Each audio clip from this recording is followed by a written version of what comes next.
right, I think we're going to get started. There are a few seats toward the front. If anybody, I see 4 right over here. Great seats. Going, almost gone. Come on, move forward if you can. Good afternoon, and welcome to the U.S. Institute of Peace.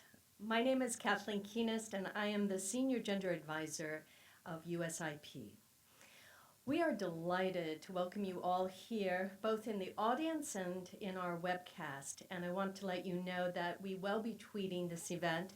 It's #WomenMovements, one word, Women Movements. We want you to tweet. Thank you. Thank you.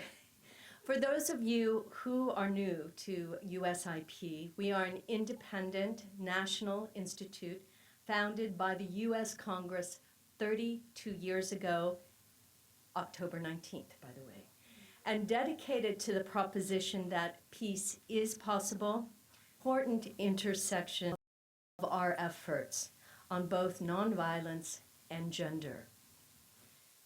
I'm often asked, what exactly does a senior gender advisor do? And I like to think that every day I work to help make the invisible visible. And today is no exception.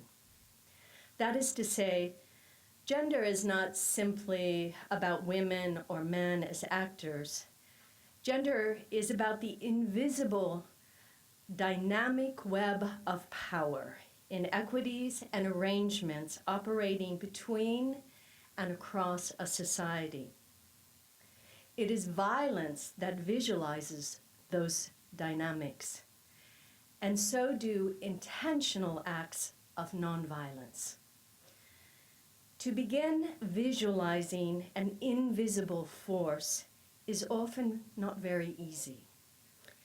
Silence is often coded into our institutions of learning, and so to begin giving shape and sound to an entire field of activity is auspicious, and I think today we are there. It is about making the invisible visible, and that is our task we're about ready to accomplish. We will begin answering the question of how women of different ages, different ethnicities, and different problems have navigated nonviolent actions to create change and to make the invisible visible. It now gives me great pleasure to introduce 2 of my colleagues who have helped at the fundamental level of this event, and really have gotten to know them over the year in which we've been planning. First, I'll introduce our moderator for the afternoon, Stephan, who has boldly taken USIP into this important new field of inquiry on nonviolent movements. Maria is a senior policy analyst here, and after opening brief remarks from our presenter, Maria will introduce all of the panelists here today. And I'm also very pleased to have Marie Principe here. She is Program Associate at the Global Women Leadership Initiative at the Wilson Center. In addition, she was bold and courageous to take on this effort to bring many of the ideas that we've all been talking about for a very long time, women, but also how they have influenced, made visible the act of nonviolent movements. And so it's with great pleasure to ask her to take the podium here and share with us her ideas, which you all have a draft copy. It's not fully baked, but almost baked, right? International community, sort of getting out in your chairs, really examines this intersection of nonviolent action and women's leadership. The overarching question is, how have women and women's participation in nonviolent movements influenced the trajectory of nonviolent movements and their outcomes? And so this question is really, it's little research. There's not that much quantitatively out there, but there is quite a bit anecdotally. And so this report sort of outlines a lot of these anecdotes. So just to back up a little bit and talk about participation in movements. Nonviolent movements are absolutely more successful in achieving their objectives than violent movements. And we know that in large part now because of the book that Erica Chenoweth and Maria Stephan just recently released called Why Civil Resistance Works. And so their research has shown that movements that employed nonviolent tactics met their stated objectives 54% of the time, compared to 26% for armed movements.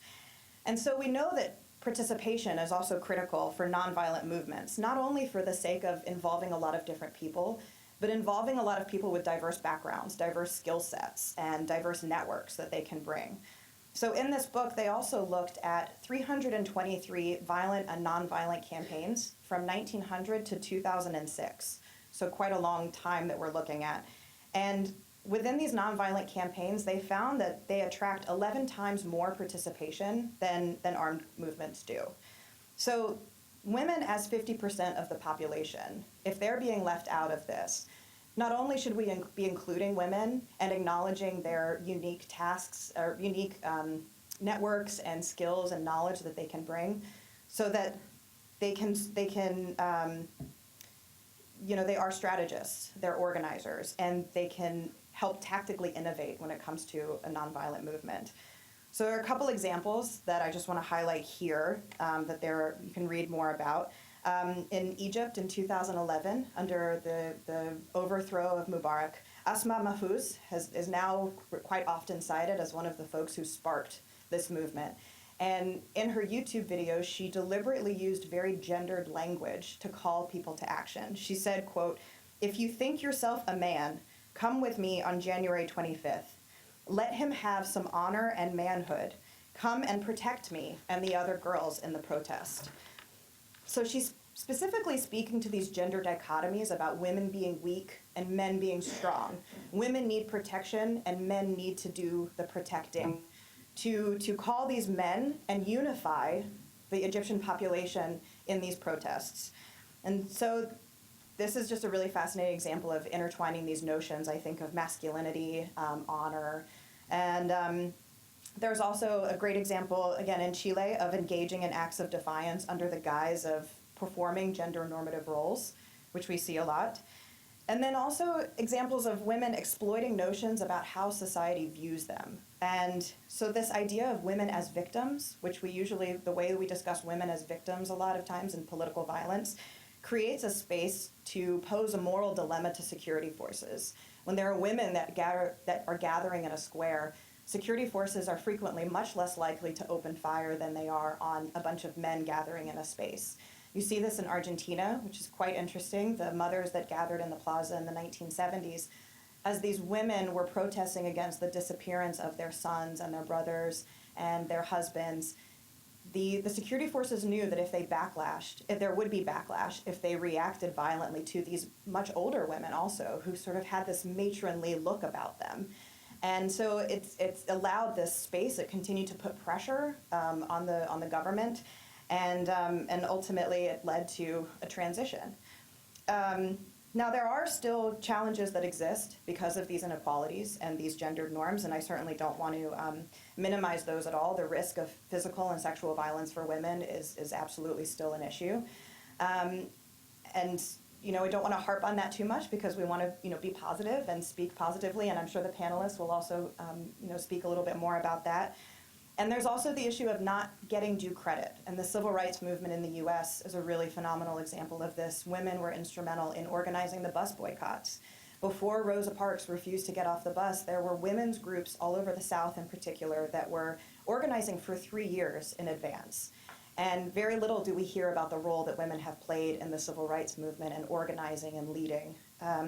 So if broad participation is a primary characteristic of a successful movement, and more than half of a population is excluded from the planning and organization of a movement, it begs the question, how can it be successful? And in the 16 years since we've seen the passage of Security Council Resolution 1325, research has shown that women's involvement in peace processes leads to more agreements and to lasting peace. So we're learning a lot about the decisions that women make when they're in positions of leadership, really across the board. And it's under research because it's still a relatively new idea. So the questions, there are a ton of questions that remain. It takes up about a half a page, or more than half a page in the report, I think. And so it's really a call to action in a lot of ways. But just a snapshot of this is, will involving more women lead to the more likely tactical choice of nonviolent action over violence? And thus, will it be more successful? And how does an organization choose violent tactics or nonviolent tactics? And how does women's participation shape these choices, especially women in leadership positions? So with that, we want to turn to a more robust conversation outside of what the report is sort of just skimming the surface of, to sort of get at that. And this next chapter of exploring women's leadership potential in nonviolent movements, I think, is, again, as I said, a call to action for all of the the policymakers, the practitioners, the students, and the scholars who are here today and are going to read this. There's a lot more work to be done, and I, for one, am very excited to hear what comes out of it next. So, thank you.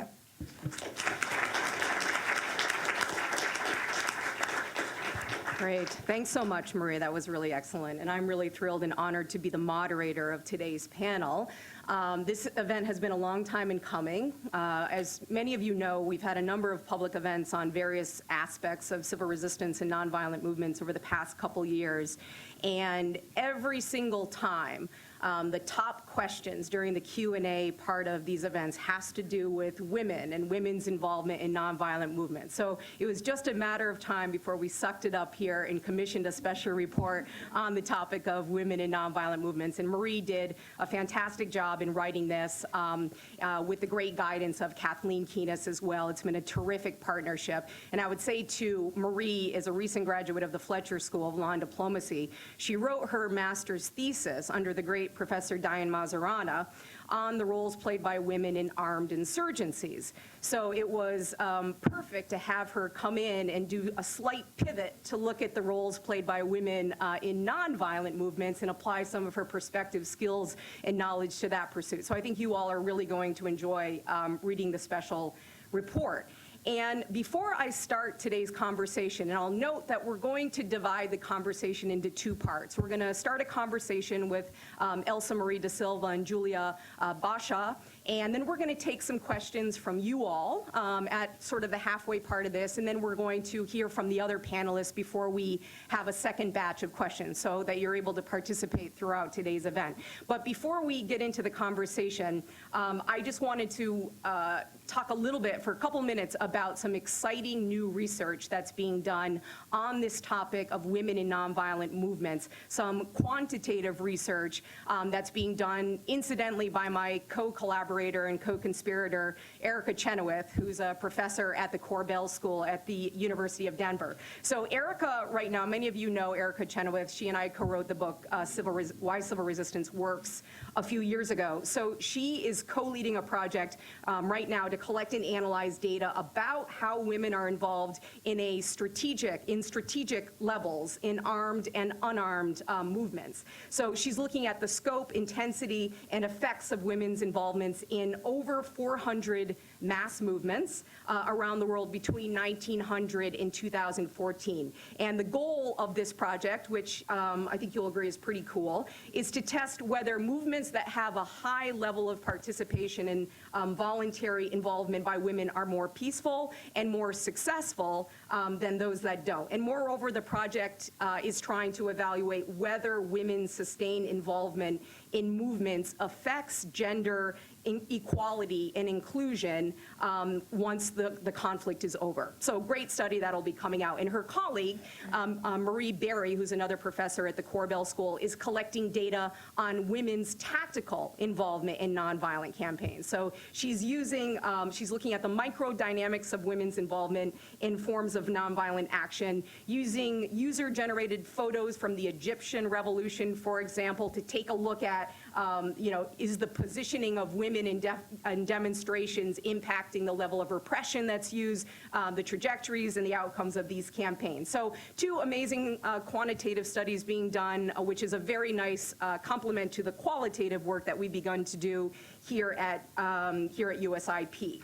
So now I'm going to start the conversation with this excellent group of panelists. You have their bios in the agenda as you all came in. But what's great about this panel is that it's really bringing together the arts, activism, policy and scholarship all in one conversation, which always makes for a great event here at USIP. So I am really happy to start the conversation with Elsa Marie de Silva, who is the founder and the managing director of Safe City, which is an online platform and advocacy initiative that crowdsources personal stories of sexual harassment and abuse in public spaces.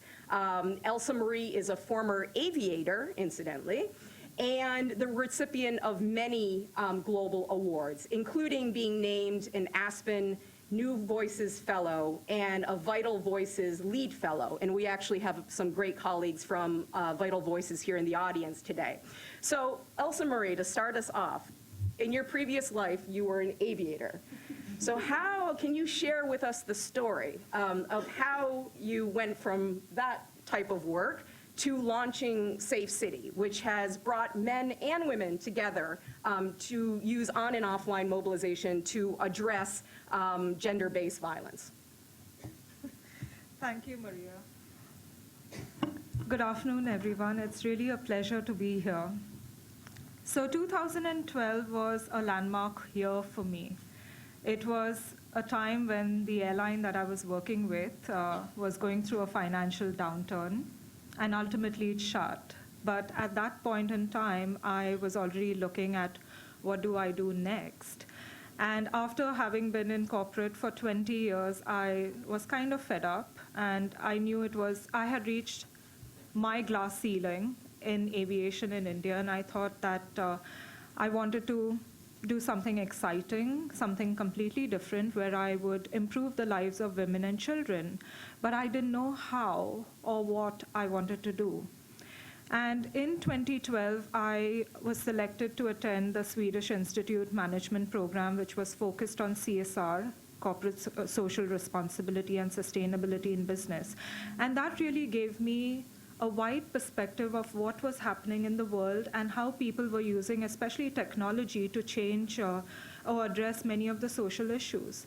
One of the initiatives that I had heard of was Harass Map in Egypt, which was crowdsourcing stories on sexual violence.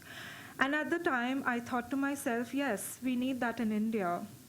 But it wasn't urgent for me. I was thinking more along the lines of mentoring women to achieve their career potential. However, on returning from this program in Sweden, within 10 days, there was this horrific gang rape in Delhi. I don't know if you've heard of it, but this young woman was traveling back after watching a movie. She and her companion took a bus. And sometime during that bus journey, a group of men gang raped her. They beat her companion and tied him up, and they gang raped this woman and then went on to insert metal rods into her body. They pulled out her intestines, threw her out on the street, leaving her to die. She ultimately died of her injuries. And that incident shocked everyone, but it shocked me in a way that I started to question a lot of the issues around me. And I noticed that for the first time in India, we were talking about sexual violence quite openly. And all my friends, including myself, had a story to share, yet until then, none of us had said anything about it, even to our girlfriends. And that got me thinking. So I started to research the issue deeply, and I found that sexual violence is actually not just an India problem, it's a global pandemic. And the statistics are frightening. The global average, according to UN Women, is 1 in 3 women are likely to face some form of sexual assault at least once in her lifetime. And most of this occurs to girls before they reach the age of 16, and yet none of us choose to talk about it. Almost 80% of us keep silent, either for fear of bringing shame to ourselves and our families, fear of dealing with the police, fear of the lengthy judicial process for justice.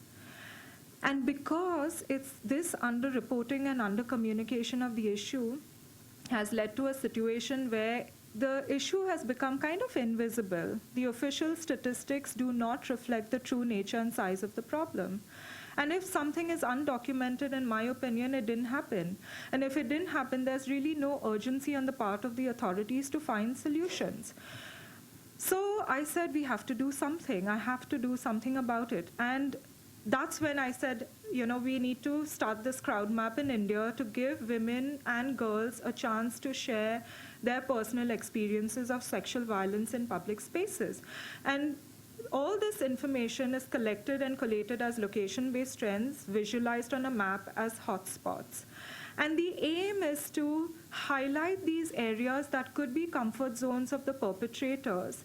But what is it that makes these locations comfort zones? And could we do something about it? Look at the problem not from a victim's perspective or a perpetrator's perspective, but look at what are the factors. And it's been really fascinating. The last 4 years has been absolutely fascinating. We've collected close to 10,000 stories so far, making us the largest crowd map on this subject. We found patterns and trends which are very different from city to city. We are also mapping in other countries in Kenya, Nepal, and Cameroon. And we have used this information in many ways. So, for example, all of us here today use technology to make decisions on which restaurant to eat at, or when we plan our holidays, or which books to read or movies to watch. Yet when it comes to public safety, if you try Googling it, there's nothing available. And this database, which is a new data set that we are trying to put together based on people's experiences, really can tell you information that can help you increase your own situational awareness to make better choices for yourself. But it will also give you that information which you can rally your community around the issue and work towards a local solution which is relevant to you. And I can give you examples going forward. Yeah, I was going to ask, this is fascinating how data aggregation has been used to inspire community-level mobilization. So how were you able to go from this online platform and bringing together the different incidences to offline, community-focused movement activity and campaign activity? And can you give us an example of an effective form of mobilization? So when I made the career switch, I knew nothing about this topic. So I had to learn, relearn, unlearn a lot of things. And one of the things I decided to do was volunteer with an organization that wanted to mobilize communities around an issue. And I said to them, if you chose public safety as the issue, I will work with you. And they did. And one of the first campaigns we did was in an upscale suburb in Bombay, where the issue was on chain snatching. Indians love gold. We love our gold. Most of us wear it. So, and usually this is again targeted towards women because you are seen to be vulnerable. And in this upscale neighborhood, a lot of chain snatching was taking place. Yet, nobody went to the police with it because they would rather let the chain go than deal with the police.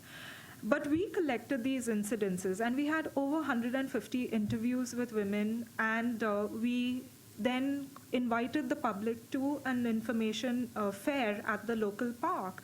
And they were shocked because, we often live in silos. Today, our lives are so busy that we don't talk to each other, we don't talk to our neighbors, and we've lost that sense of community in a way. So we don't have this local intelligence. But what we were showing them was these incidences that were happening in their own neighborhoods. Some of them knew about it and some of them didn't. But we then asked them, how do you feel about it and what do you want to do? And very interesting solutions came of it. One was to create a communication tree within their neighborhood so that they could pass on information really quickly. So they chose WhatsApp as the medium. The second was to train their security guards. In Bombay, these security guards are very informal. They are the first job a person from the village coming to the city takes up. He's not a trained security guard, but he's there as a watchman. So they gave them plastic whistles because these guys were also very intimidated by these incidents and didn't want to really step in when they were happening. So what they did was, they had a whistle protocol when things were fine and when things were not. And the third thing was to present this information to the police. We had just 20 data points in a 6-month period, but the police accepted it, changed their beat patrol timings. And for the next 2 or 3 years, there has been no incident of chain snatching in that neighborhood. So that gave me confidence to apply it to sexual violence. And then we used it in a low-income neighborhood in Delhi, where our data pointed that the hotspot was on a main road where men would loiter at a tea stall and intimidate women and girls passing by, on their daily routine. And in our culture, we can't talk to men directly, we can't confront them. So when asked what would they like to change about their neighborhood, they said, we want to just be able to walk. So we organized an art-based workshop, and they painted staring eyes with subtle messaging on the walls. And the messaging translates loosely to English to say, look with your heart, not with your eyes. We won't be intimidated by your gaze. We will raise our voice. We will break our silence. And this wall mural was so effective. The loitering stopped. The gazing was reduced. And now the girls and women can walk to their school, college, work without fear of being intimidated. And it's been 2 years since this wall mural went up. So it's really interesting when a community comes up with solutions, what can be done. That's great. That's a great example of artivism also, which is a nice theme here at USIP. So we're now going to turn the conversation over to Julia Bacha. Julia, as many of you know, is the Peabody and Guggenheim award-winning filmmaker, media strategist, and the creative director at Just Vision, which is a nonprofit organization that highlights the power and the reach of Palestinians and Israelis who are working together to end the occupation and build a future of freedom, dignity, and equality. Julia is finishing up production of a new documentary film on the roles played by Palestinian women during the First Intifada. We will shortly be showing the trailer of that film. And she also just gave a TED Talk called How Women Wage Conflict Without Violence. So you're able to find that online. And there was one quote in that TED Talk that I really liked, Julia. You said in it, "The stories we tell matter deeply to how we see ourselves and to how we believe movements are run and how movements are won." So the first question I wanted to ask is, what was your inspiration for that TED Talk, and how does it relate to your current project on Palestinian women in the First Intifada? Thank you, Maria, and thank you, Elsa. I had not heard of your work, and it's just fascinating and so inspiring. So I would love to talk more about what you're doing. Hi, everybody.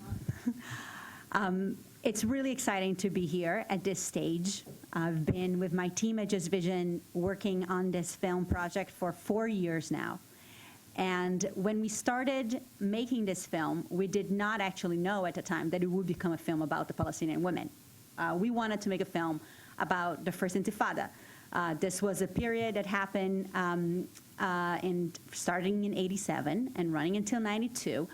And we knew from having heard from the activists on the ground today, both Palestinians and Israelis, that they wanted to learn the lessons from that time period, that they knew about the deep degree of civil society participation that happened at the time, and how unique that was, and how difficult in contemporary life in Palestine and Israel it was being to mobilize people at that level that happened in the late 80s.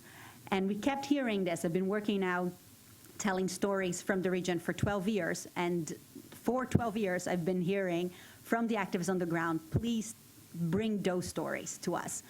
But when we tried to talk about that project abroad, particularly in the United States, we got some skepticism around it. There was a lot of, why are you going to talk about the First Intifada? Why are you going back to the 80s? Why don't you talk about what's happening right now? And we kept telling them, this is coming from the ground. People who are trying to build the movement right now for freedom and justice are asking for it. But that didn't seem sufficient. So the talk was an attempt at kind of challenging ourselves and going a little bit deeper into understanding why this story mattered, not just for Israel and Palestine, but beyond. And I was incredibly lucky to have already had a relationship with Maria, who at the time, I think they were midway through the work with Marie in this report, which you all received today. And it was one of those sort of incredibly beautiful interdisciplinary moments when, as a filmmaker, I got to learn a lot about the meaning of the story I was trying to tell in the broader needs of understanding women's participation in movement building. So that became the talk. The talk was an extrapolation from what we had learned was this critical role that women had played in the First Intifada, but that was invisible to the international community, and how common and how much of a pattern that is around the world. The film, there's a lot of things to say about it, but I think that the best maybe way to start is by showing the trailer. I don't know if we can turn off the lights. I just realized I never asked about that. It's always possible to turn off the lights. I'd like to make sure you feel, cozy and. Where are the lights? I bet they're over there. I'll do my best. I often end up causing trouble in these events. And it's going to play in these two screens for you. Right.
certainly whets the appetite for the film coming out next year. So I guess if I were to ask over the course of the research and the production of this film, if you could cite maybe one or two surprising findings about women's roles in the First Intifada and beyond, what would you quickly cite?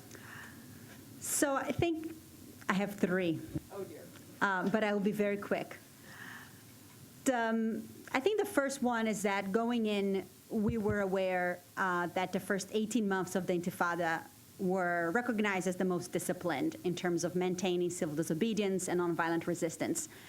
And when you looked for the reasons, the sort of literature often cites internal battles inside the PLO, the Palestinian Liberation Organization, or just the pure exhaustion of the Palestinian community who has been withholding this civil disobedience for a long time. And what was absent from the reasons for that, and which became very clear during our research and during our interviews, were that these first 18 months also coincided when the women were actually running the Unified National Leadership of the Uprising, the UNLU, which was the underground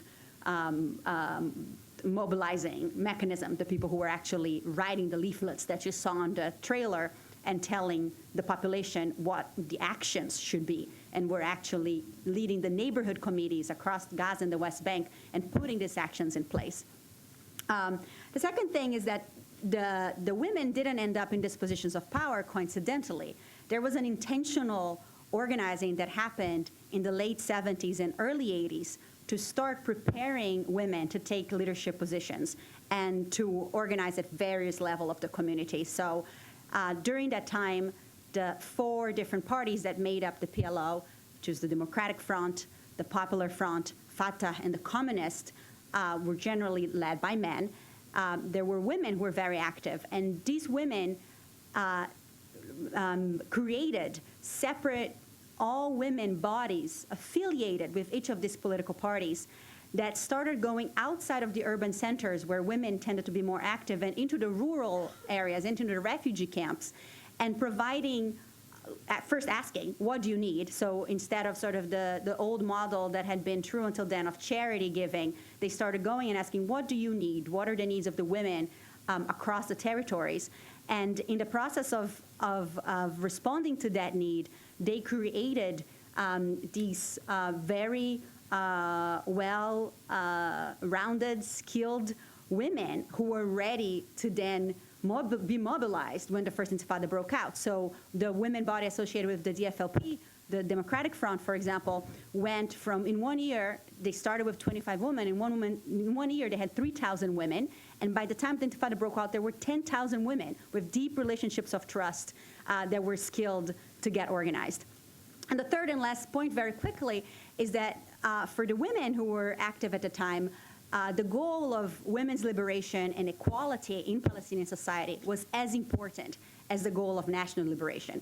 And those went hand in hand, and they fought really hard at every single stage in the First Intifada when that was threatened, when there was a sense of putting the national cause and the national interests first and telling women, wait, don't create problems and conflict inside our movement right now because we first need to get our independence. And they were very conscious and talked a lot openly about it. No, we don't want to be one of the examples they cited. Whether people agree or not with that example is disputed, but they cited the Algerian example as we're not going to be like the Algerian women that actively participated in their revolution and then were pushed aside. Unfortunately, of course, when the Oslo process took over from the Madrid process, which did include some of the women leaders, and in fact, the Palestinian delegation in Madrid had 3 women, whereas at first all the other delegations, including the Israeli delegation, had no women present, and the reason for that was because women were so essential in the First Intifada.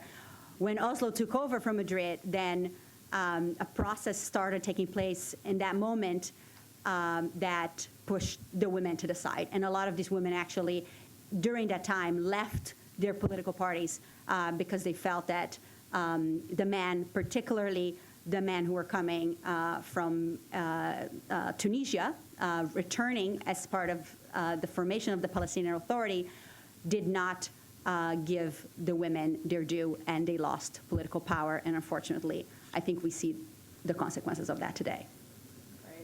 Thanks, Julia. So at this point of the program, we're actually going to take a first round of questions from you all. So if you could raise your hands if you have questions, we will give you the mic. If you could say your name, affiliation, and a very pithy question, that would be terrific. Thank you.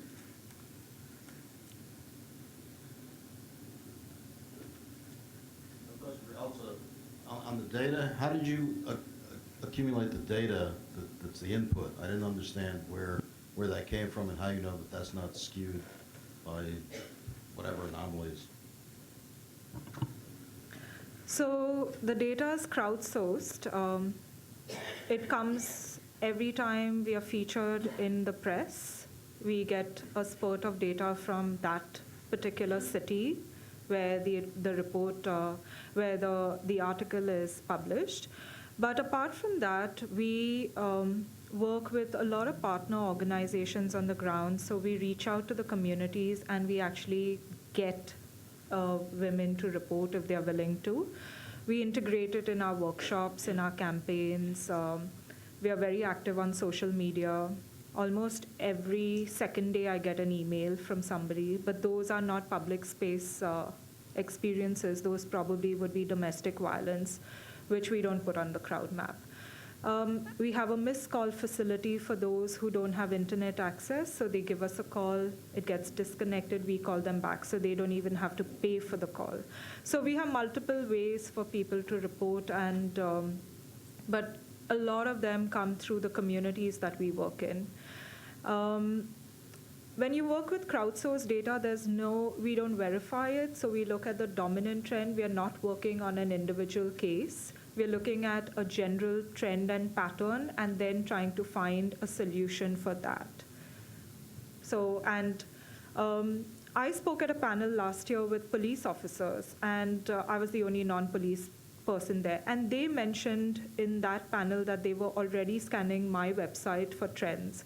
And that gave me the confidence to formalize the relationship with the police. So we send our trend reports to the police in Mumbai, Delhi, and in Goa.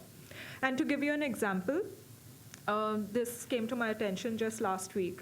So the Goa police said, okay, it's crowdsourced. So you don't have to actually give your name and email. You can just put your story over there, what happened, where it happened, and the date and time. But the Goa police said, if you want to make it a personal report, then you get another pop-up, which you then have to submit personal details. And this person actually did that on her incident at a resort in Goa. And she got a response from the police, and she put it out on social media saying that I used it, and I actually got a response from the police. So, yeah, so I think these are new ways of working with information, and I'm really glad that at least the police in India are willing to take that step to explore these options, because it's a data set that will never come to them till they sensitize their own police forces and make it familiar and easier for women to report. Other questions? So why don't we take the two together right here? Mm-hmm. So I'm Catherine Hughes-Freytag with the International Center on Nonviolent Conflict, and great to hear this conversation. It's something that we actually train and teach in the field, as well as are following up on. So my question's for Julia. I actually was there, as you know, during the first Intifada, and very involved at that point as a young college student, and got to interview and talk with a lot of the women, as well as march with them and see the kinds of roles that they were playing. So I'd just like to know a little bit more about what kind of roles. You mentioned parallel institutions, or I think it was mentioned on the film. So again, I know several of them passing messages, organizing local groups, but a little bit more about what they were doing and how exciting it is when you look at Gene Sharp's 198 ways to have tactics and methods. Actually, I've documented at least maybe 175, 180 that they were using. So they had an amazing spread, and I do think the women had a big part of that.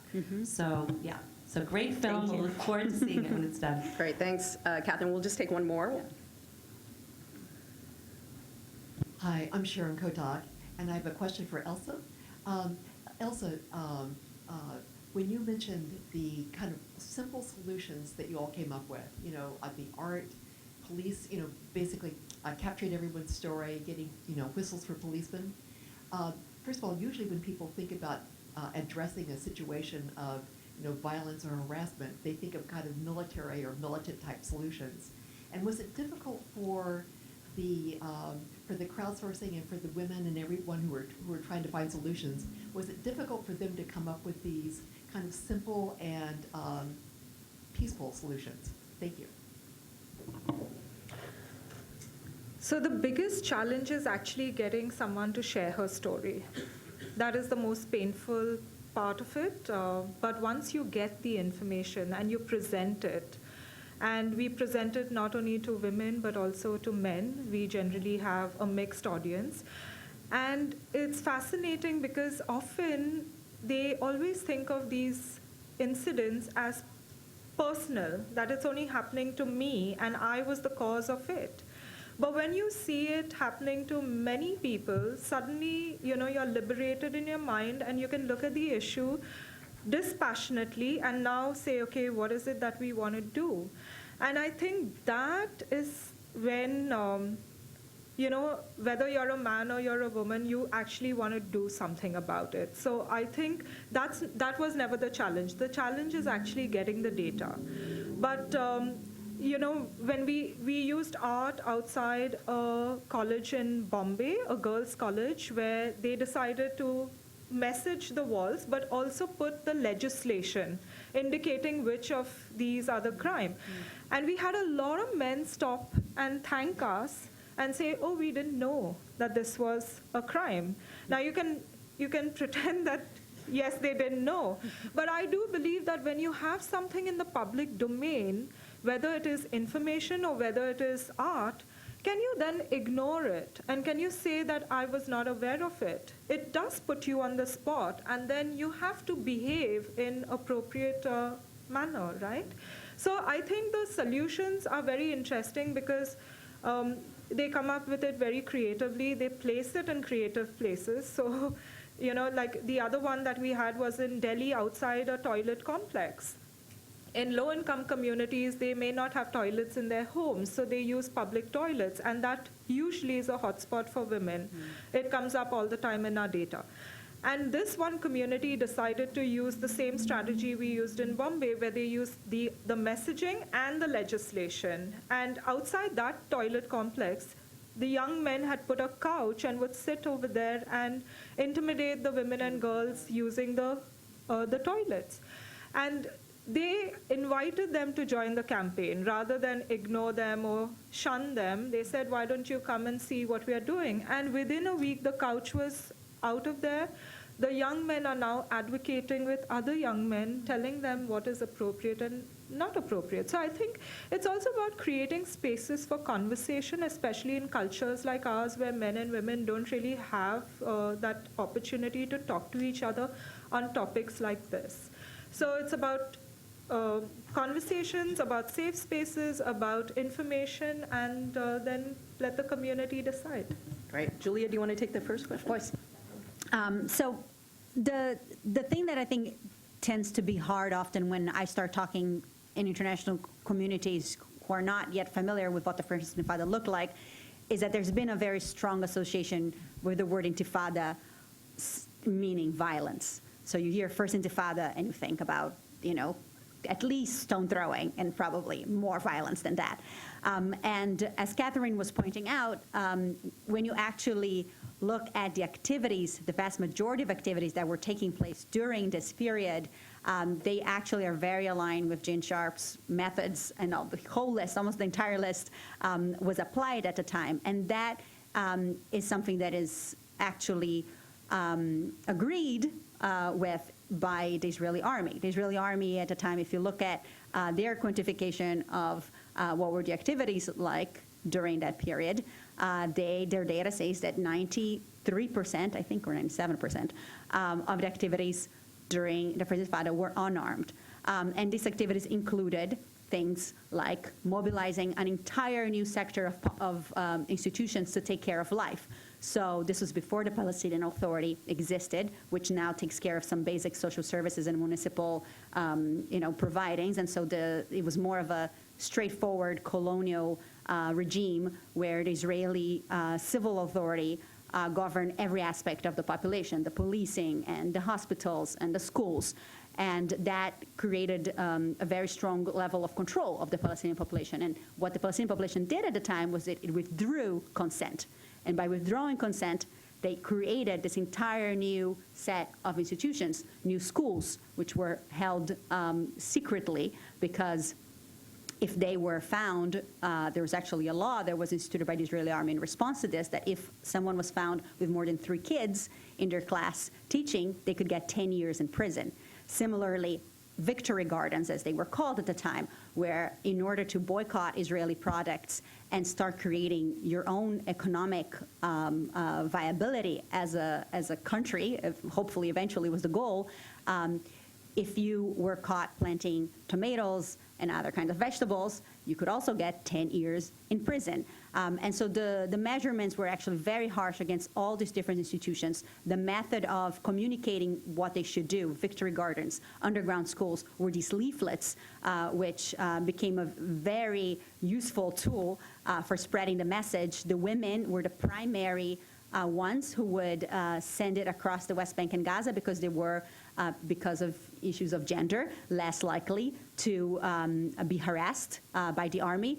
A lot of these women would swallow the leaflets, so there's these little capsules that they would make out of it in situations where they knew would be more dangerous to carry them. And they took up to the top leadership. So as I mentioned, this wasn't just women enacting what was decided by men at the top leadership. People like Rabbi Hadiab, who you saw in the film, who unfortunately passed away earlier this year out of a sudden heart attack, was at the unified national leadership of the uprising. So that was a leadership made up of generally 4 people, 1 from each of the major political parties associated with the PLO.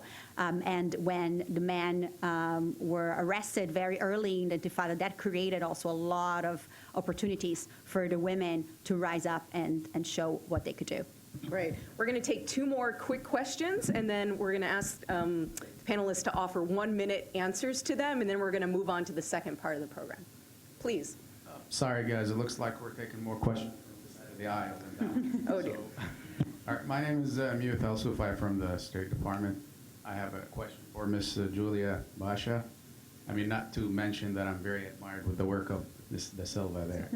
So, as you know, and I don't mean to state the obvious here, that the Palestinian cause continues to be sort of the essence of everything that happens in the Middle East, despite the fact that it's, recently you could say that it may have been hijacked by other misfortunate events such as the Syria war, the Iraq war before that. Nonetheless, it continues to be the cause. Maybe it's dormant now, but I'm sure it will resurface at some point. But anyways, do you or are you optimistic about revamping like Palestinian women and non-violent movements, and at a higher level, like political level, at least in the foreseeable future?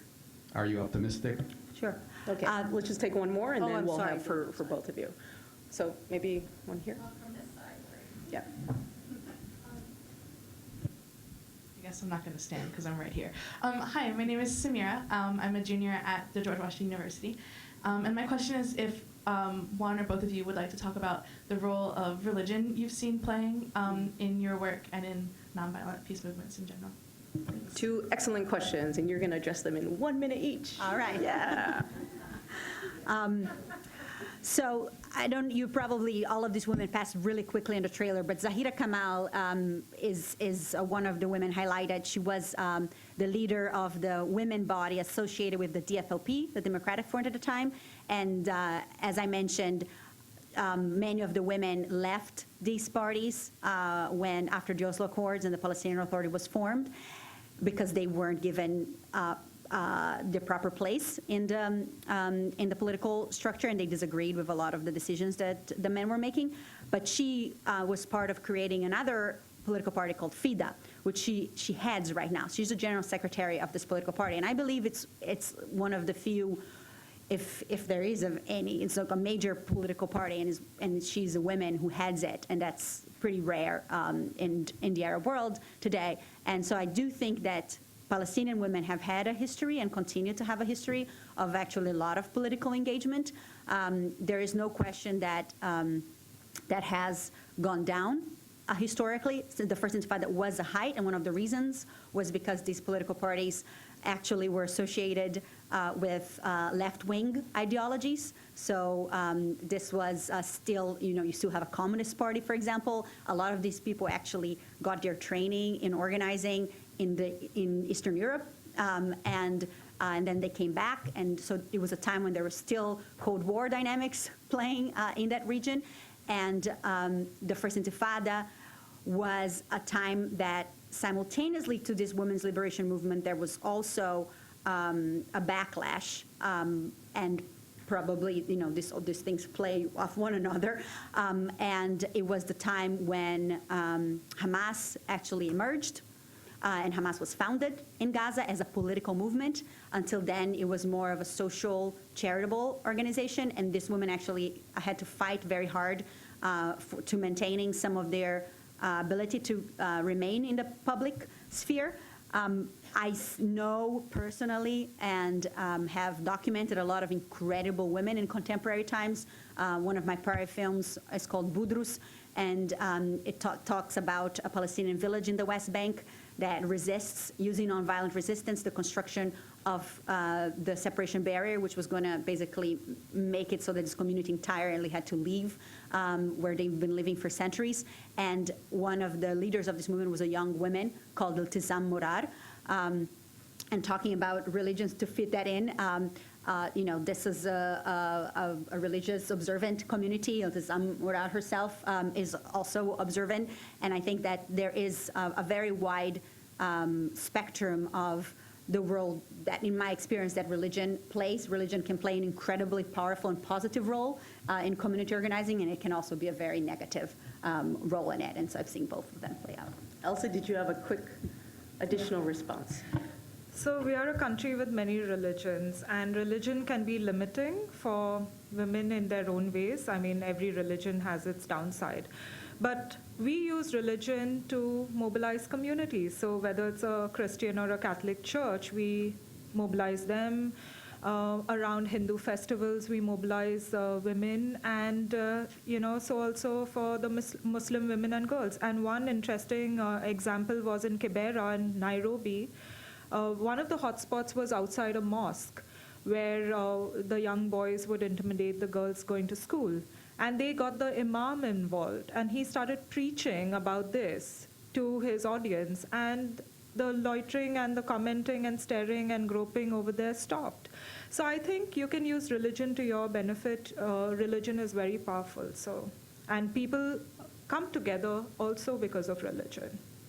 Great, thanks very much, Elsa. And I would note you all will have a chance to ask additional questions at the end of the conversation. So we're now going to shift gears just a little bit and talk more about some research, but also the policy and practitioner elements of women's involvement in nonviolent movement. So as you'll note, we have Mark Lagon on the panel. Mark is not Jimmy Briggs, so in case there was any confusion, they look very different.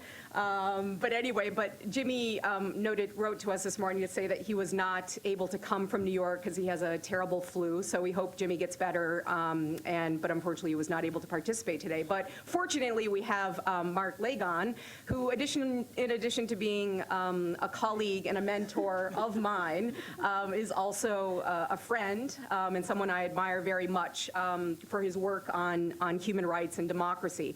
Mark is currently a Centennial Fellow and Distinguished Senior Scholar at the School of Foreign Service at Georgetown.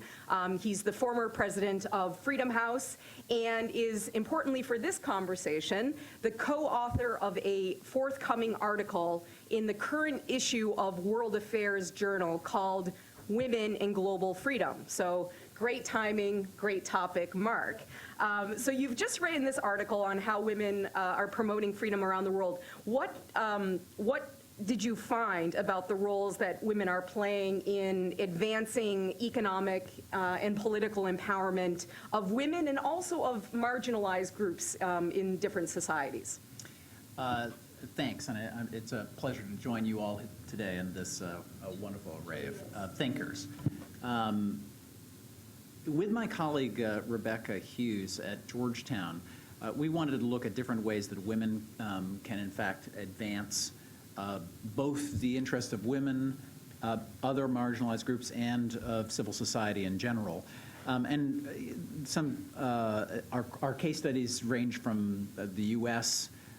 To Israel and occupied territories as well, Rwanda and Iceland. A couple of takeaways, and it's really, our work is on the interaction between women active in social movements and civil society and then direct political participation. In Iceland, we found a social movement, an explicitly feminist social movement that decided to take the step of forming a political party in the Women's Alliance. And in the period of 1998 to 2002, it sort of staked out a position.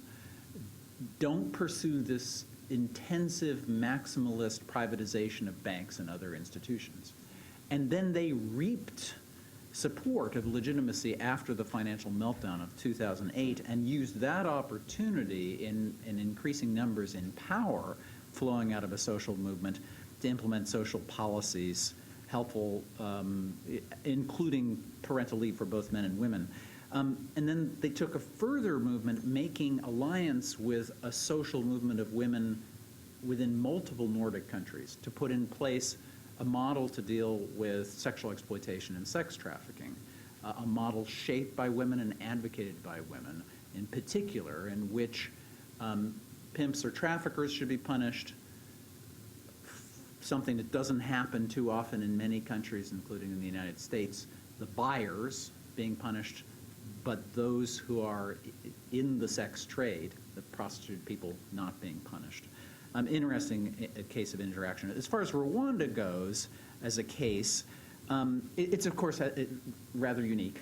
Genocide, a situation in which after many men were killed in 1994 and those responsible were held to account, the remaining population of those not imprisoned, 70% female adult population, Kagame pulled them into political leadership with the idea that they would drive economic growth. And they did. They also took steps even within the situation of traditionalist community-based instrumentalities for arbitration, for mediation, to in fact deal with cases so that there wasn't prison overcrowding.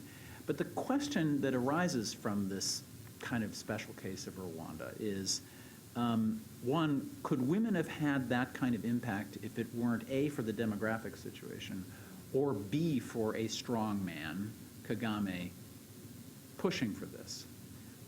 The bigger question is, Paul Kagame, who is a great success in leading economic growth, but a brutal leader in eliminating opposition voices, he has bet that mobilizing women in the political system will benefit economic growth, but will not put him in danger. And that is a test case to see whether women will play a special role, not just for women or for marginalized groups, but for all, for pluralism and democracy. So I guess that's a fascinating research and case study. So, if you were to offer a couple of recommendations for practitioners, either those who are involved in supporting civil society from NGOs like Freedom House and others in USIP, and for policymakers, what would come to mind about better ways to engage women, both in sort of the movement building aspect, but then helping them move critically from being involved in activism and movements to political participation and participation in political power-making structures? Well, I'm very taken with the research and the activity you and your colleague Erica Chenoweth, Hardy Merriman, and others in the room have pursued on the use of nonviolent methods by civil society. But I think it is important to note not only the way in which you can try and get those who are part of an autocratic or unaccountable political structure to defect from it, but to also look at the way the social movement might interact with women in the political system, and also whether some rather traditionalist institutions are something that women can influence. Highly male-dominated traditionalist, bodies that dealt with, mediation in Rwanda were something that women actually at a very top level were able to influence. So old institutions and making alliance with some females in the internal structure of the state. Thanks very much, Mark. So we're now going to turn to Carla Koppell. Carla is, as most people in this room know, the Vice President for the Center for Applied Conflict Transformation, or ACT, here at USIP. She was previously the Chief Strategy Officer for USAID, and earlier she was AID's first Senior Coordinator for Gender Equality and Women's Empowerment, as a senior advisor to USAID's administrator. And prior to joining USAID, Carla directed the Institute for Inclusive Security, which, as we all know, very much focuses on women's political participation and empowerment. So, Carla, the question for you is more from a policy perspective, and based on your intimate knowledge of Security Council Resolution 1325 and that experience, what do we know about women's roles in organizing, mobilizing to end wars and to advance peace? Good afternoon, and first of all, I'll add my welcome to Kathleen's and Maria's, since you're in our house. I think I'll telescope out a little bit from these specific cases and speak to you really briefly about sort of some general lessons. And I think part of them tee off a little bit of Maria's paper that's coming out, and some of them come either from my practice at USAID or previously with Inclusive Security. The first is, what we need to understand is that there is a long global history of women's leadership of movements. And you can sort of run off the litany of cases, and I was sort of quickly thinking as folks were talking, Pakistan, Venezuela, Argentina, Chile, Iran, Nigeria, Zimbabwe, West Africa, Israeli and Palestinians, India, Lebanon, Ukraine, Bosnia, and the list goes on. And these are only movements focused specifically on nonviolent action for peace building, and they're over generations of time. And so this is a long history. And the question is, in part, why is it that women are so preeminent in these movements for peace? And I would posit there are a number of reasons.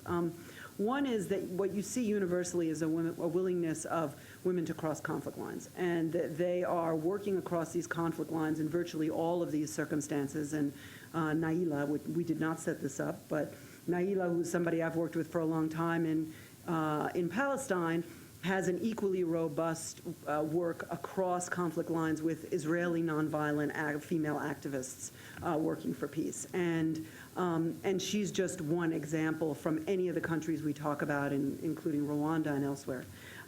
The second is, I think that we should realize that part of their leadership of these nonviolent movements is born of their preeminence in civil society. So Sandra can speak eloquently to the marginalization or underrepresentation of women in formal governance and political structures, and often that is, I'm not trapping you,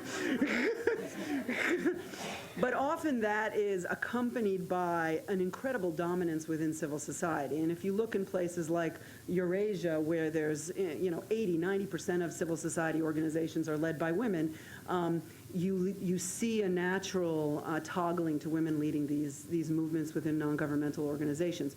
What is that born of? It's born of lots of things. Lack of space within the formal institutions. It's born of a lack of faith in those institutions and a feeling that you can have more leadership from outside of government.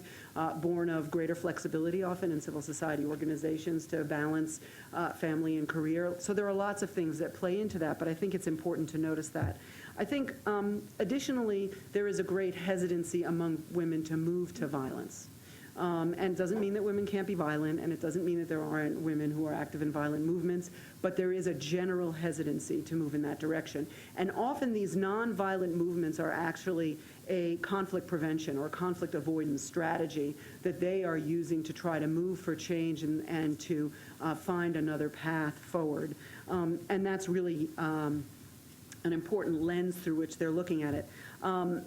I also think it's important that we realize that in many cultures around the world, there is a cultural foundation that women have to build on as peacemakers. The lens, the normative lens through which they are working sets them up to be leaders within these movements and in nonviolent movements, and that creates an opportunity for them that is not necessarily afforded to men, many of whom would prefer nonviolent means to advance an agenda.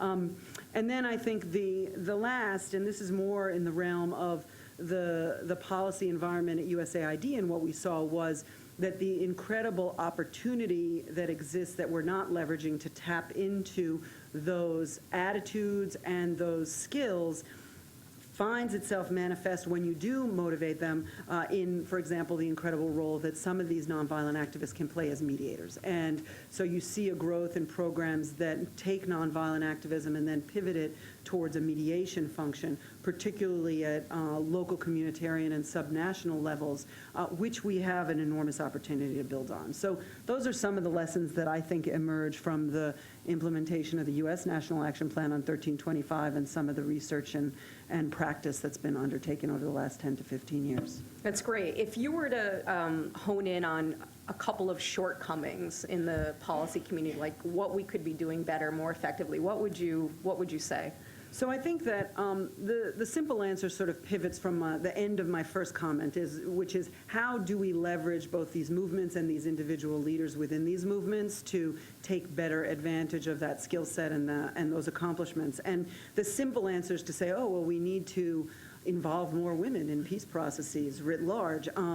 But we've been struggling for this for a long time. So I think what I would focus on rather are what I think are kind of three key ways in which we need to get under the idea of involving women and actually confront those issues that are impediments. So the first is the cognizance and appreciation for the power of these nonviolent movements.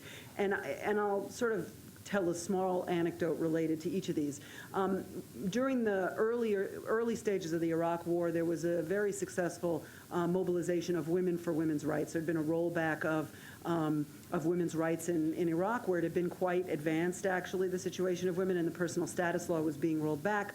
Women modulated in every way imaginable as a nonviolent movement to ensure that their rights were guaranteed moving forward and to sort of draw a line in the sand. And when I went to talk to some of the analysts who were working on Iraq, and we were looking there at some of the most violent insurgencies at the time, juxtaposed with this nonviolent movement, I said, you know, you should be elevating visibility of this mobilization. This is the kind of nonviolent mobilization we want to honor and we want to elevate. And the analyst said to me, oh yeah, but it's just women and they haven't, you know, taken up arms. And I said, well, that's kind of the point. And, oh, by the way, women are the majority of the population in Iraq after all of these wars in which the preeminent fighters were males. And so here we were sort of with a set of Western analysts who were basically writing off a mass mobilization that was nonviolent. So raising the visibility of that will be essential. I think the second is we need to think about how we de-emphasize the secrecy and exclusivity of negotiations around peace building. And we need to do that for a number of reasons. They decrease accountability to the population. They reduce the extent to which you can bring in other voices. And Julia spoke eloquently to the gradual increasing marginalization of women in the Israeli-Palestinian process, but you could look at that in various places. But until you tackle those issues, you don't bring in these civil society actors. Because what you're doing is you are always favoring armed actors, and you're always giving them preeminence in talks. And so that's an underlying challenge of the premise that secrecy and inclusivity is the vehicle to peace, when in actuality what that does is it reduces the influence and leverage of the nonviolent actors and de facto women, because they are often leading these nonviolent movements. And then the third is, I think you need to, and you saw this play out, within the Israeli-Palestinian context where, you had a negotiated Oslo Accord and folks came back home from those negotiations, which were held far away and in great secrecy. People said, well, what kind of accord is this? How does this have traction and relevance to me, and how do I drive this forward? You also see it with regard to Sudan and South Sudan, and most recently you see it with regard to Colombia, I would posit, where you are not connecting back. And then I think that relates to the third, which is you really need to think about how you take advantage of these movements when you have success and use them to help you implement and realize accords when they're put in place or transitions when they're taking place.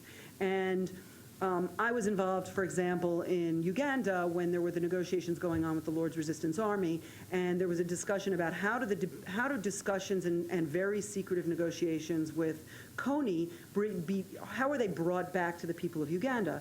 And the women in civil society who had been mobilizing around bringing their child soldiers home and reintegration and community normalization said, look, we will put up our hands and we will be the conduit back. We will provide the communication back to local communities in northern Uganda that will give traction to any accord that is reached. And often there's an incredible willingness, openness, and ability, given these enormous networks, to help build support for peace accords if you tap into these movements when you're moving from a position of conflict out. And so I think those are three important vehicles for moving this agenda forward. And where you've seen that happen, you do see greater traction and greater durability. And your film made me think of the film Pray the Devil Back to Hell, which brought to life the nonviolent movement around Liberian peace. And one of the later chapters of that film talks about how these women helped with the disarmament, demobilization, and reintegration process when it was going awry. And that was really taking a nonviolent movement that had resulted in a pivot to peace and translating it into mobilization to make that peace stick and to not have a return to violence. And that's the kind of example we want to cultivate and propagate moving forward writ large globally. Incredibly helpful. Thanks so much, Carla. So we are going to end the conversation before discussion again with you all with Sandra Pepera. And I should have noted at the beginning of this conversation that we're at USIP very proud to co-host this event with both Just Vision and the National Democratic Institute, which is doing great work to advance women's participation at all levels from civil society on up. So Sandra is a career diplomat and international development professional.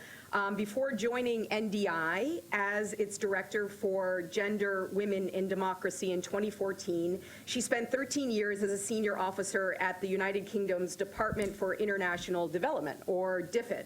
So Sandra, the task that you were given for this conversation as the last speaker was essentially to distill some of the more interesting points from the conversation until now and offer some of your own reflections and to sum up some of the nuggets of wisdom that have come out today. So over to you. Thanks very much, Maria. And I have to say now, that was not the task that I was supposed to have. That was not the deal when we started this thing. I said, oh, what do I have to do? She said, oh, just come along, it'll be fine. And now, look. But having said that, Sandra, exactly. Having said that, really, just to say NDI is hugely pleased to be part of this event and to be looking forward to doing further work on nonviolent social movements with colleagues at USIP and others in the room. The women's political participation practice at NDI actually started out in the citizen participation, social organizing, community organizing space. And we have a philosophy at NDI that citizen participation and engagement is, if you like, it's dual function. Not only is it about achieving policy outcomes or change or reform, but it is in itself inherently empowering. And that is a very strong and, if you like, continuous and persistent principle behind the work we do in what we now call our citizen participation practice. And so what's interesting, and Carla was very generous, is that having started in the citizen participation space, we have over years and decades developed strong practices in the formal political institutions. So we do a lot of work on women and political parties, on women in elections, on women in governance, and women, tech, and democracy. And we've kind of lost our citizen participation piece. So it's really a very important moment for us to be part of this conversation. And so I thank everybody for that. Events like this are where I get a chance really to rededicate myself to the cause. And not in some sentimental, older feminist reliving my glory days way, but really to say thank you to the people on this panel, collectively and individually. And I'm going to try and, in my kind of summing up, just replay some of the things that we heard today.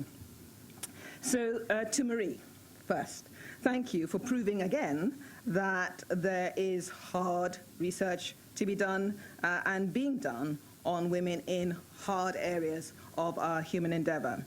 Women's nonviolent political engagement and leadership do lead to positive public policy change at many levels, including, but not necessarily a priori focused on maximalist outcomes. And I say that very deliberately because I know that there is actually quite a debate about the end of nonviolent social movements going on. To Elsa Marie, thank you for reminding us that women's struggle against violence, just simply women's struggle against violence, ranges along a continuum of private and public spaces, and that there are opportunities using new technologies to help us overcome and to remove, I love this, the comfort zones of the perpetrator. I think that, I live my life in sound bites, and that's my new one, by the way. So thank you to Elsa Marie for that. To Marie and Elsa Marie and to Julia and to Carla, thank you for reminding us that women actually can and often do act in solidarity with each other and form alliances with other progressive forces for progressive and transformational outcomes. And that they have the ability to build and sustain political action over time, that you've shone a light on women's creativity and, of course, their courage. Mark, first of all, thank you for being here, because I've also committed myself to no longer participating in FAMLs. So you're great. And I think it's very brave of you to sit up here with us all. But also, more seriously, for examining the crossover from movements to political action. And to being very careful about putting that into their political contexts. I think, it's all very well for us to talk about this, but to forget that all these things happen in particular political contexts with a range of societal and political forces, either against or for the movements, and that also has to be negotiated. So thank you for reminding us of that. And I think it's an important piece, not least because it's something that we've been working with Tom Carruthers on, and looking at how different political contexts work for women's political empowerment, and specifically whether there are moments when a focus on women's political empowerment can actually, if you like, change the levers of broader democratic or broader political reform and change. And so that's an exciting piece, and I think that's quite a segue to some of the comments you made. Thank you to Julia for reclaiming and affirming the power and importance and legitimacy of testimonies and storytelling. Because I think this often, we lose sight of this time and time again. If it's not quantitatively done, it's not real. And I think even Elsa Marie said at some point, if it's not documented, it's hard to believe it happened. Well, it's actually not for the women involved. It's not for the communities involved. So I think however we tell these stories and bring them to the surface, it's hugely important. And I think, what you do every day, I believe, is to rip aside the veil of invisibility and to help us remove not only the webs of inequity and power imbalance. Who said that? That was you, Kathleen. Thank you. I love it. I told you, I live my life with sound bites. To rip aside the webs of inequity and power imbalances that contribute to social injustice. And that's just inspirational. Carla, well, thank you for not outing me on something I didn't know about, but thank you. But importantly, for reminding us of the importance of policy frameworks and femocrats, people who work inside institutions of politics and power, inside, aid institutions or whatever. They're incredibly important. And it's an extraordinary and difficult thing that has been achieved under the U.S. government's leadership on 1325. And I love what you've said about the next 3 steps, which I crudely took down as keep raising the profile of nonviolent social movements, women-led nonviolent social movements, remove the secrecy that we assume has to be part and parcel of peace negotiations, because that also amplifies voice and gives people more space, and make women a part of your implementation and your communications and outreach strategy around your peace processes. So there is definitely more to be done, not least because, as we all know, diversity is a fact, but inclusion is a choice. And I got that from Jackie. Jackie O'Neill sent the best tweets, by the way. Thank you for that one, too. To Kathleen and to Maria and all the folks here at USIP, I think, thank you for reminding us that peace is possible, practical, and essential for human progress, social justice, and dignity. And I think we, again, have to see the role of women in nonviolent social movement as absolutely central to those efforts. Now, what's left to be done? There's more. I think clearly, as half the world currently lives in somewhat democratic states, and the other half, frankly, lives in China, it's pretty much we all do understand, though, that pretty much all of them hate the current forms and institutions of political engagement. I mean, I'm British. Brexit. I mean, seriously. So there's a whole range of ways in which people are disengaging from the forms of political engagement that we've all grown up with and that are still the predominant forms. And so, it seems clear that social movements, and hopefully non-violent social movements, are going to become more and more prevalent in this political space. And in any case, Erica Chenoweth says that there are more non-violent social movements around today than ever before in history. So there's clearly a piece of work that needs to be done around how non-violent social movements are going to impact on our politics going forward. And I say our politics because I think this is everybody's politics around the world. There's a huge debate going on, and there's a struggle for, if you like, the democratic soul of political activity. And I think it's important because if we don't start thinking about how these movements engage into some form of structured political negotiation, compromise, art form, or whatever you want to call it, are we likely to end up with a situation where nobody knows the rules and then it's basically, my gang is bigger than your gang? So I really put that out there because I think it's an important piece. So understanding how these social movements are going to impact on politics, hugely important. Second of all, I'd love somebody to do, and probably somebody's already doing, some work on whether nonviolent, women-led social movements lead to more sustainable and progressive polities, more generally. I mean, we know more about this in the peace space because of the work that Inclusive Security and others have done. But what about democratic spaces and political spaces? Is there a change there to be had and won because of women's engagement in nonviolent social movements? And then finally, I think I was going to give a shout out to Jimmy because I just thought it was going to be wonderful to hear what he had to say about Black Lives Matter. But I think that there's something about whether the example of nonviolent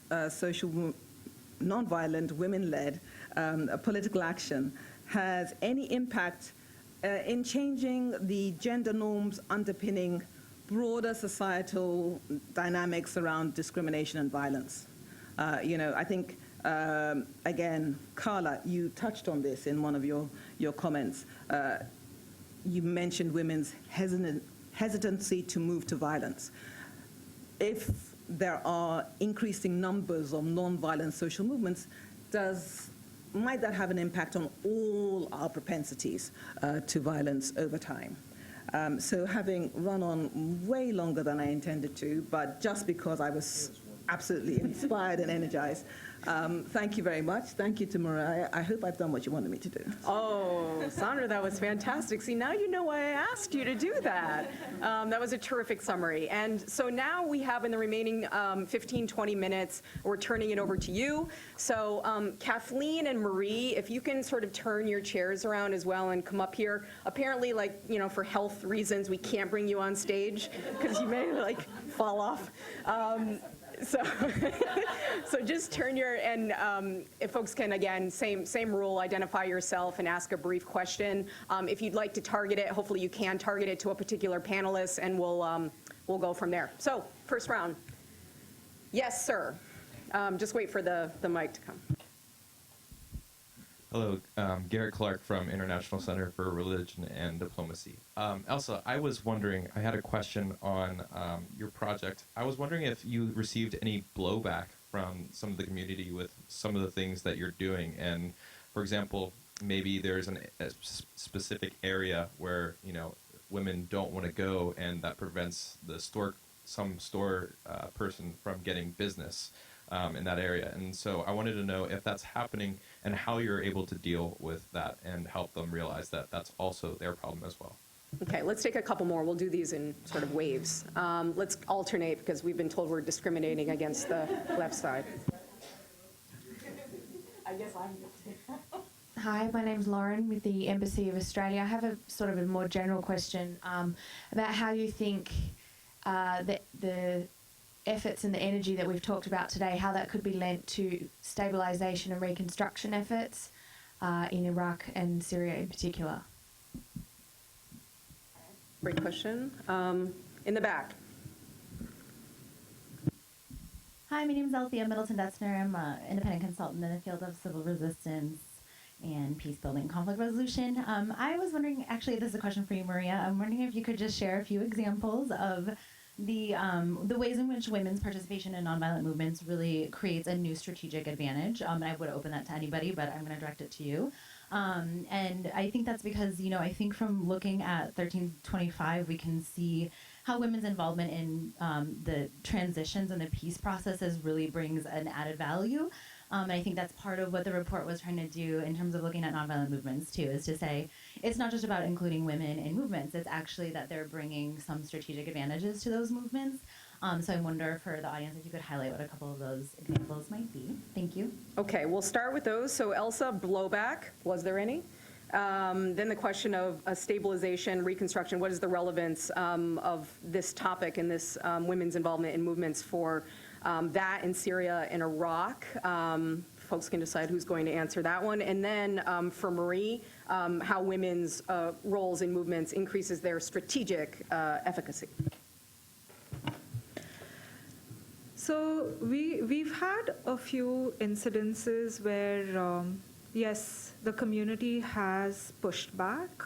So for example, here you're trying to change social structures upside down, right? You're trying to promote independence of women, more mobility, and freedom. And that may not be what somebody wants. So, but once you have shown somebody hope, it's very difficult to then take it away from them. So we find that the community, the women and girls definitely want to move forward. And when you show them the path, they just keep steamrolling any obstacles.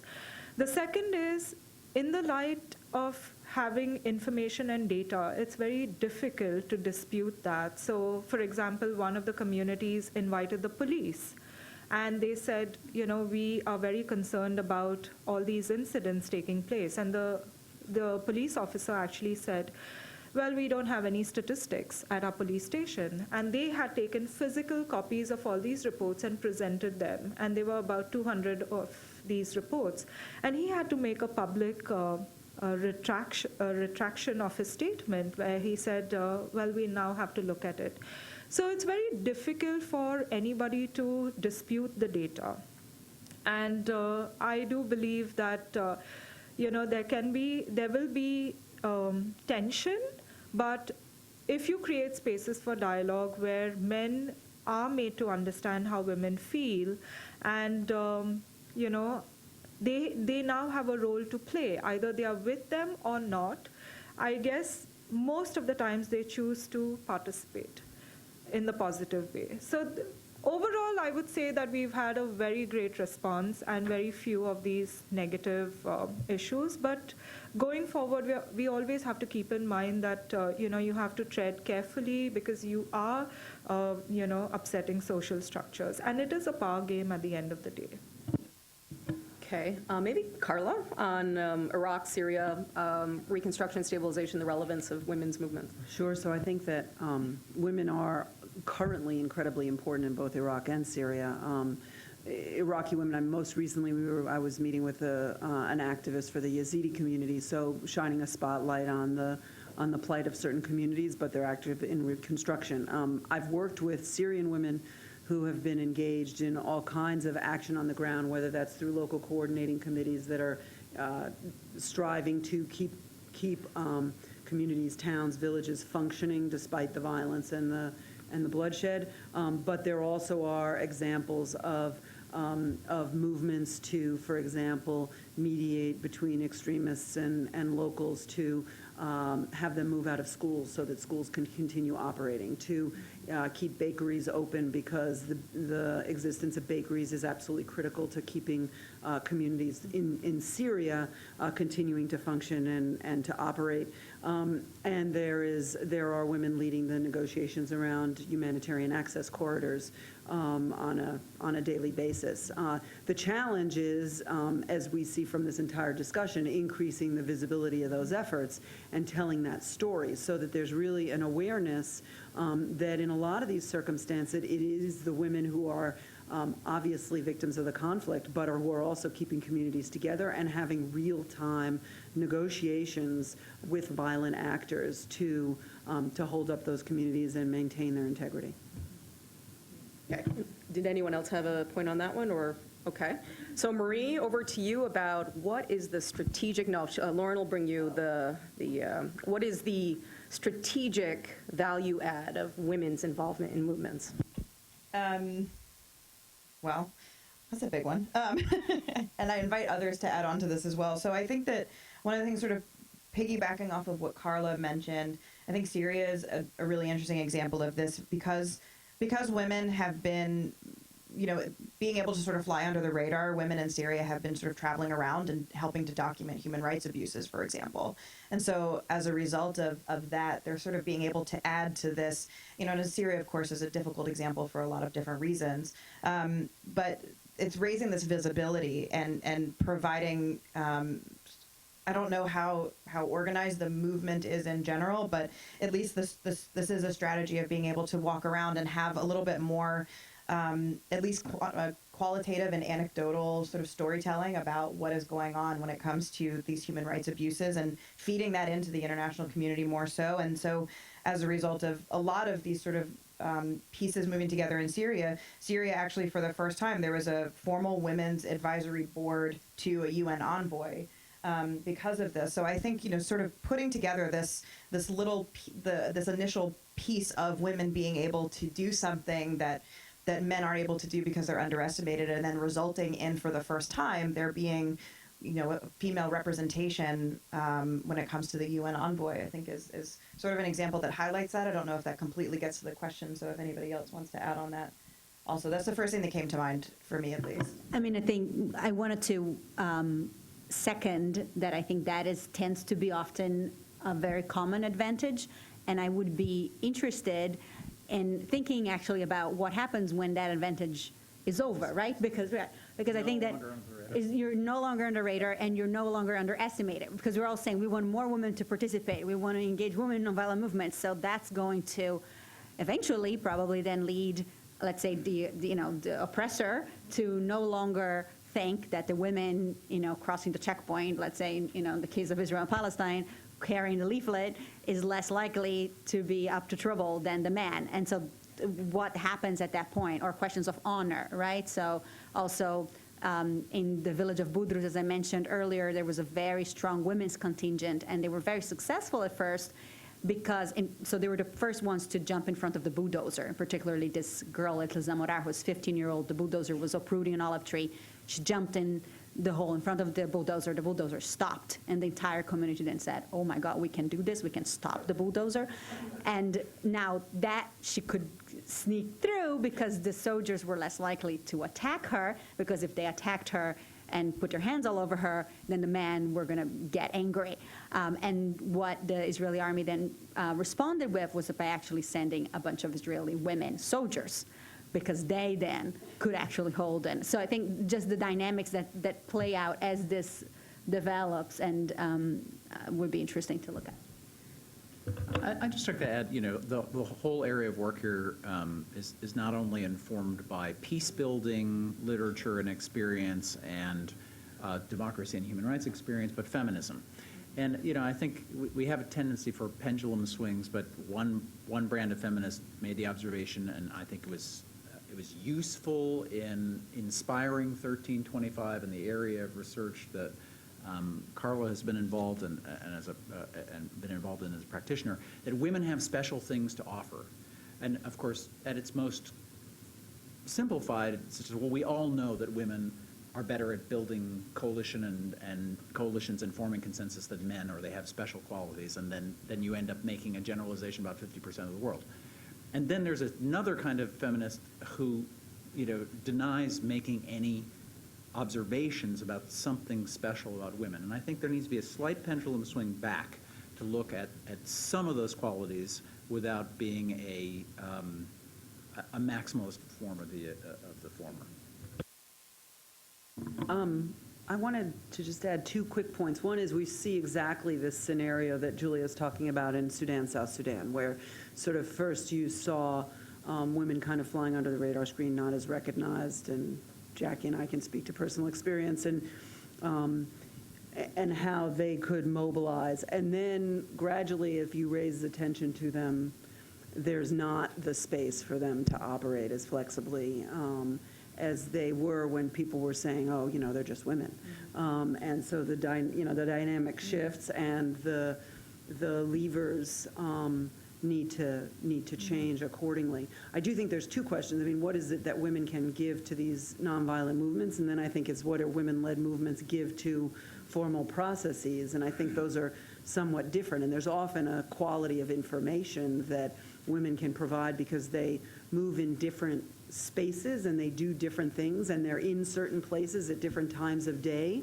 And there are lots of examples of where women can provide different information, for example, on where arms caches are kept, because they're there during the day, and so they see those movements. There's one example I experienced was talking with folks, Palestinian women post-Oslo, and they said, I said, what difference would it have made if you were involved in these talks? And they said, well, we could have defined the borders between the different areas in the Palestinian territories such that you didn't end up with people divided from their wells, or people cut off from their schools, or people divided from their olive groves. And they said, and I can assert that had we changed those borders, it wouldn't have affected the political negotiations, but it would have affected the impact of those negotiations on the ground. And I sort of thought that was really interesting.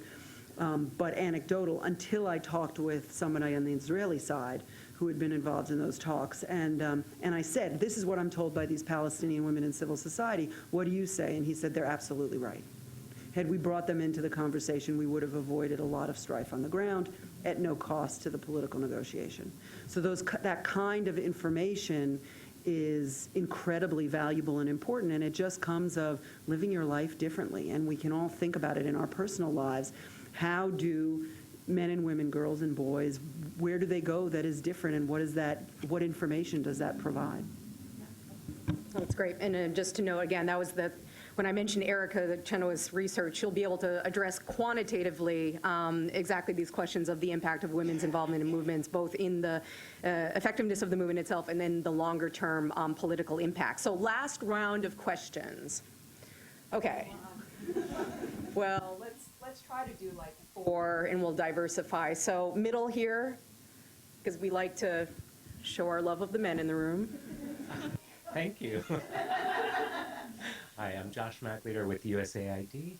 And so I wanted to talk, we have some people here who are culture workers who are talking about different kinds of expression and voice. And I wanted to speak about expression and mobilization online, because increasingly we've been seeing this negative trend of women who have a public position being disproportionately affected online. In fact, often it's quite violent.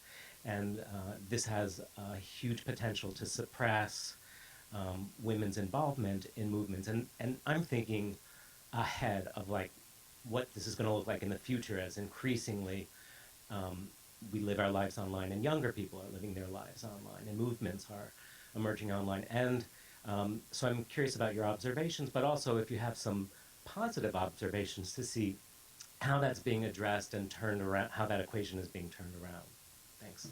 Okay. So why don't we do one in the front here?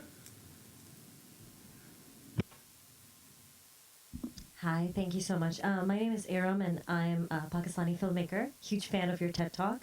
My comment is more bouncing off of what Carla and Sandra said, which is the connection between the social movement and then policy. And I guess coming from Pakistan, I know there's a long example of women sort of collecting, but the invisibility is huge. So how can we reduce the invisibility and the push aside factor?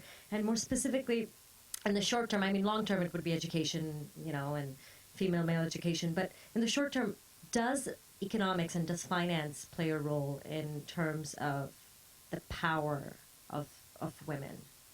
I mean, it does, but how can we use it to an advantage of maybe making that leap into policy? Great. One more question. Over here.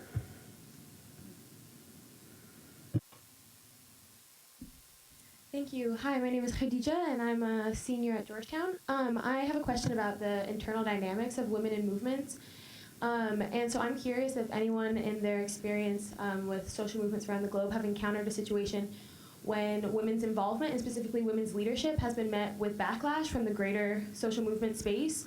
I'm speaking specifically with knowledge from the student movement happening in South Africa right now, to the point where women assuming leadership, specifically Black queer women assuming leadership, has been met with a lot of pushback, so much so that they've now, it's like a specific faction of the movement, and it's like the feminist problem of the movement. So I'm wondering if you've encountered that, and then how women experiencing that have navigated it in order to maintain feminist power, but also maintain the social movement goal. Thank you. Okay, so our panelists are going to offer final reflections that will hopefully address these 3 questions. Elsa Marie, would you like to address Josh's question about online mobilization and the increasing sort of repression targeting women online? And do you see trends in this, and maybe what can be done about it? How the economic and financial aspects, that may be a Mark Lagon type question based on your article. And then the backlash against women in movements. Sort of, was it, how can it be overcome, or what was the internal dynamics of the movement when you mentioned the backlash? So go for it. So online harassment is definitely on the increase, and yes, women are at the receiving end. And I do believe that we all have to treat online spaces as public spaces.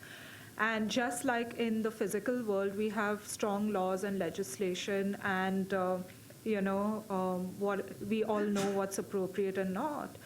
The same applies to the online space. However, I think in many places we still believe that the online space is, does not exist or is not equivalent to a physical space. And I think first that mindset needs to change, and all the policies and legislation should be put into place regarding that. As for me personally, I have never experienced it, and I think it has to do with our handle, which is called Pin the Creep. All right. Mark and Julie, if you had a response as well, feel free to. I'll take the... Okay.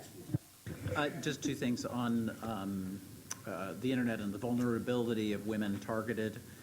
It has been documented in the last 2 or 3 years in the annual reports on internet freedom, Freedom on the Net from Freedom House. Look in the upcoming report to come out in November on some best practices to take advantage of how to push back.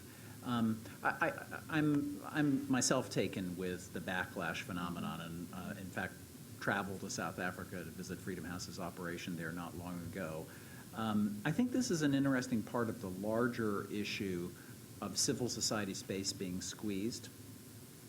I think in the United States, in the policy community, and in some of the international NGOs and academics, they're concerned about the kiss of death that it might be given to local civil society actors by the outsiders. I actually think a constructive thing, if done subtly and not in a patronizing way, is indeed for some of those international actors to not be patronizing and be like the parent that stands next to the sandbox and says, play nicely with each other. But I do think, especially in local country nationals being involved in that civil society dialogue, that's actually a practical thing that external forces can play when, of course, they're naturally concerned about making sure they're getting funding and making sure they're dealing with intimidation. Sandra? Thanks. It's not by accident it's called the highest hurdle. Gender equality and women's empowerment is the highest hurdle because it is fundamentally about changing the dynamics of power between the genders. And guess what? One set isn't going to give it up. The other set isn't going to stop fighting for it. So, it's going to happen. And I think, now I am going to play my, older feminist thing and say I have lived long enough to understand that many, many progressive movements have residual misogyny within them. And we have to unfortunately accept and acknowledge this. I have lesbian friends in the United Kingdom who used to weep at the fact that gay rights in the United Kingdom meant male gay rights, And within the movement, there was a whole lot of discrimination ongoing. So, I don't think it's just about the civil society space and the political construct. This is about who we are in our essence. And it's a continuing struggle. We won't give up. But there are ways which we have to start having, in a way, much more honest conversations about it. And the shout out I was going to give to Jimmy, because I was hoping he was going to tell us, as I said, about the Black Lives Matter movement, was to hopefully hear that it was a fully integrated and progressive movement on both sides of the gender. But I do know that there is a campaign out there that's called Say Her Name, because black women's lives are not equally treated, apparently, in the discussion of what's happening in that movement. So it's here, and we have to deal with it. And I think we can deal with it with a bit more, as I said, honesty and courage, frankly, on both sides. I wanted to observe, talk just a moment about what happened in the first Intifada, because they played that really well, I think, and I think there could be lessons to be learned from it today. And then I just want to address, Black Lives Matter was founded by black queer women, and a lot of the movements today in the issue of also Israel and Palestine, human rights, the people leading the way are queer women. And I think it's this fascinating development that we are seeing, where there is almost like a double, the experience of having experienced double oppression makes you even more able. Everything that we're talking about, the reasons why women add things to movements that they have experienced being in the less powerful position, so they know how to navigate power in a different way. Queer women have experienced that twice. And I think we've seen incredibly strategic movements being led by queer women right now. And I just want to do that shout out because I think it's very exciting. In terms of the first Intifada, I mentioned briefly the rise of Hamas in Gaza. And that was a moment when the women, Naila was in Gaza herself, and a lot of the women talk about what they had to do. So one of the things that developed was this imposition of several different norms, like, for example, the wearing of the hijab, which many women didn't want to wear. A lot of women wanted to wear and wore it, and it was part of their culture, but many women didn't. And this started becoming, got to such an extent that when the soldiers weren't around, the young boys would throw stones at women if they weren't wearing the veil in public spaces. And so these women had to, and often these were like kids who weren't doing half of what these women were doing for the movement for national liberation. So they actually went to the unified leadership and took a year to actually get the leaders to issue a leaflet, which finally came at the end of the year, which was a proper leaflet just stating a whole set of like expectations around respecting women. And the reason why the leadership, even though they actually had women in it, took so long was because of this desire to keep unity of the movement intact, right? Is this like, let's focus on the holy grail, that first goal, and not try to like shake up things here.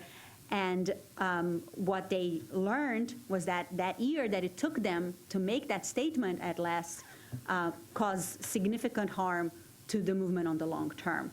And so I think this is our like, if we can start telling that story to movements today, there's I think some of you are touching, it's like the short-term gain, right? The fear that you're going to lose funding or that there's competition and not act. And when we tell the stories of other movements and how things have played out in the past, we can learn lessons and become smarter about how we're deciding when there's conflict internally. Okay, we are at the bewitching hour, unfortunately. I don't know about you all, but I thoroughly enjoyed this conversation today. And a couple of points. I would note the official USIP special report of Marie Principe's research will be coming out shortly. I believe we'll send everyone the link who's attended today, but feel free to take the hard copy with you. I'll also note that on the table, the publications table, we have another USIP special report on the role played by education and training and nonviolent resistance. That's hot off the press, came out yesterday, written by Nadine Block. I don't know if Nadine's in the room. Nadine, say hello to everyone. So Nadine wrote the other special report. And thank you all for coming and being part of this conversation, and a special thanks to this really amazing panel for animating a really important topic of women in nonviolent movement. So have a fantastic day. I have to run, but I want to leave a thought. During this, I was mulling this over. I think the best option for pitching to CFR is not you alone and not all three of us. I think it's probably you and me. I think the balance of something that moves to other cases will make it safer. Drowning you out with three